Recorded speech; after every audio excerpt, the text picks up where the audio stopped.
Hello guys, welcome back. Today let us discuss another popular software development lifecycle model, which is V model.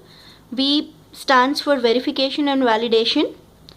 So as we have already seen waterfall model, the traditional approach which is being followed by many companies, the main drawback there was we had single phase of testing, which is after coding. So in order to ensure that the software released is very perfect, in order to ensure that we release a quality software, we have V model which is being used again very widely. So what happens in this V model? The very first step, as you all know, in any company is the client gives some requirement, and as per the requirement the business analyst will first develop BRS, business requirement specification document. So in V model, once the business requirement specification model is prepared by business analyst, he will ensure that the document developed by him is correct, complete, achievable and testable. So after developing his document, he will make sure that his document is complete, correct, achievable, testable and perfect. Once he tests his own document, he will next call the system analyst in the second step, wherein system analyst will look into the requirement document which is being given by the business analyst, and after he gets a document, he will thoroughly go through all the requirements and he will divide all the requirements into two categories. We have two types in SRS. He will divide requirement document into functional requirements and non-functional requirements.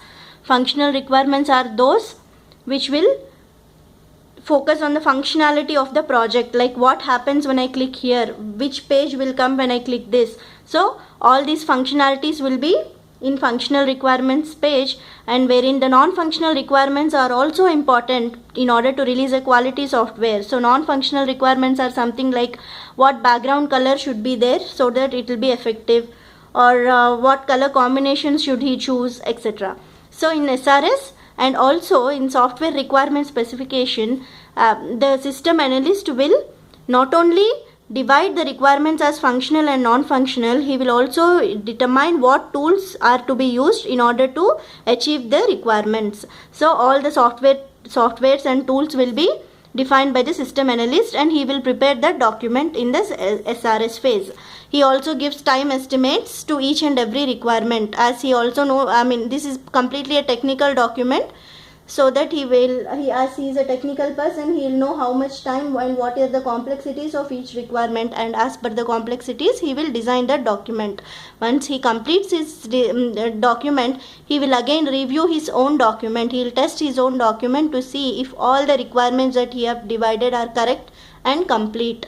Once he checks that everything is correct and complete, he will give this document to the design architect, wherein in the third phase, as you can see, the design architect will enter here. In the third phase, he will give the diagrammatic representation to the entire project. Once he gives a HL, that is called high level design. Once the diagrammatic representation is given to the entire project, the complete project is divided into small units called LLDs. So each unit is again tested by the design architect to make sure that the flow is correct. Some other person, some X person, if he looks into that flow, will he understand this? So these are again tested by the same person who have designed them. So in this phase, BRS, business analyst, will go through his requirement document, release into system analyst, who will again test his own document, whether the functionalities he has given are correct, whether the requirements he has divided are correct, whether the time estimates are correct. And then in this phase, HLDs and LLDs are being tested by the same design architect who have designed them. So all these are called documents review or documents testing. As I have written here, document testing or static testing. So all the people who have already written those documents will test their own documents before releasing it to further development. Once these documents are verified by the respective people, these LLDs are being coded. Here the junior programmers or the senior programmers will involve, wherein they start developing their code. So each LLD will be taken, each LLD will be coded here, and once the developers are done with their coding, they will test their own code here. As you can see here, the V model gives you the conceptual mapping between software development life cycle and software testing life cycle. The right hand side is all testing involved and the left hand side is verification of documents. So just make a note of this, guys. So once this unit testing is done, unit testing is again done by programmers to test whether their LLDs, the small unit of code they have written, are correct or not. Once this unit testing is done by the programmers, the next phase is integration testing. As we all see that here each HLD, the entire software project is divided into number of small units or modules. All these modules are again integrated to form the entire project or software here. So after integrating, we are again performing another testing called integration testing, that programmers or developers make sure that after integrating all these small units, is my software or project working fine. Once they ensure that all the software that they have written is working fine here, even after integrating everything works fine, they will give a go to the system testing phase, wherein the external testing team is involved here. So until integration testing, developers are involved, and once they test their own code after integration, the developers give a go for system testing team to start their testing. Now comes the system testing phase.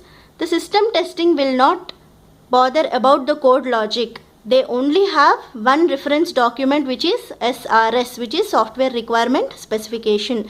They take this document into consideration.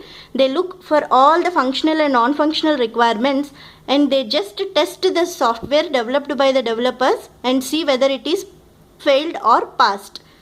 Okay, they just test their code and make sure it is failing or passing. And once they see to it that everything works fine as per the requirement document, once the testing team ensures that everything is working as per the requirement document, then they will say that the code is working fine, and they will give a traditional sign off. Sign off is nothing but giving a go to the software. Yes, it is working fine.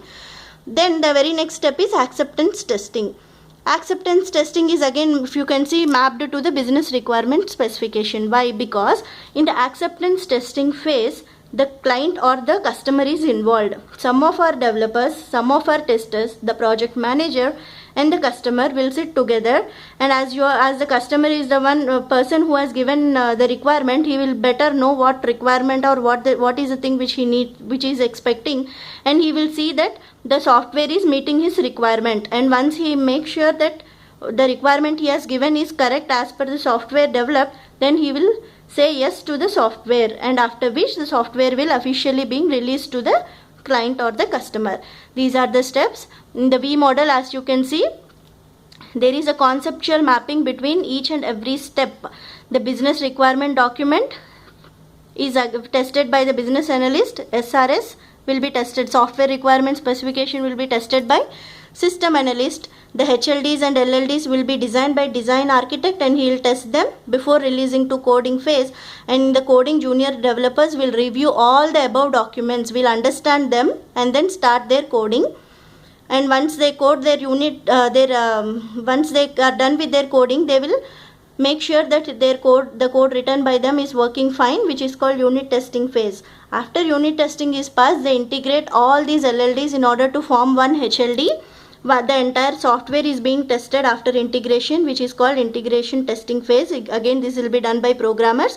Once they ensure that their code is perfect, then they say yes for the testing team to start their testing, who will test them as per the software requirement specification.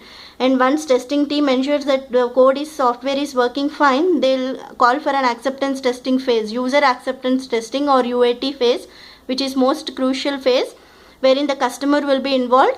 The customer will be called to the company, wherein some of the developers, testers, project manager and the customer will sit together, and the customer, as he know what requirement he has given, he will make sure that the requirement and the software developed are same.